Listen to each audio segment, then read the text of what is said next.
വിവിധ ആവശ്യങ്ങൾ ഉന്നയിച്ച വൈദ്യുതി ജീവനക്കാരും ഓഫീസർമാരും പെൻഷൻകാരും കരാറുകാരും രാജ്യവ്യാപകമായി ജോലി ബഹിഷ്കരണ സമരം നടത്തി. തുടർന്ന് കാഞ്ഞങ്ങാട് പുതിയ കോട്ട കേന്ദ്രീകരിച്ച് പ്രതിഷേധ പ്രകടനവും പുതിയ ബസ് സ്റ്റാൻഡ് പരിസരത്ത് പൊതുയോഗവും നടത്തി. വർക്കേഴ്സ് അസോസിയേഷൻ സംസ്ഥാന വൈസ് പ്രസിഡന്റ് വി ജനാർദ്ദനൻ ഉദ്ഘാടനം ചെയ്തു. സബ്സിഡി 5 കൊല്ലം കൊണ്ട് ക്രമേണ ഇല്ലാതാകും. കർഷകർക്ക് കൃഷി ചെയ്യാൻ പറ്റുമോ? ഇല്ല. കർഷകർക്ക് വൈദ്യുതി തുക 10 രൂപ വെച്ച് കർഷകർക്ക് കൃഷി ചെയ്യാൻ പറ്റുമോ? ഇല്ല.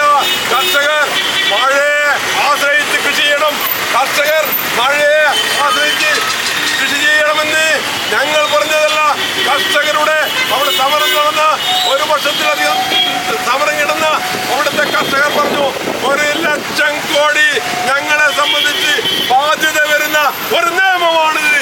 ഇത് പിൻവലിച്ചാൽ മാത്രമേ കർഷകരുടെ സമരം ഡൽഹിയിൽ നിന്ന് സമരപ്പന്തലിൽ നിന്ന് എഴുന്നേൽക്കുമെന്ന് പറഞ്ഞ കർഷകരുടെ സമരം ഞങ്ങളുടെ മുമ്പിലുണ്ട്.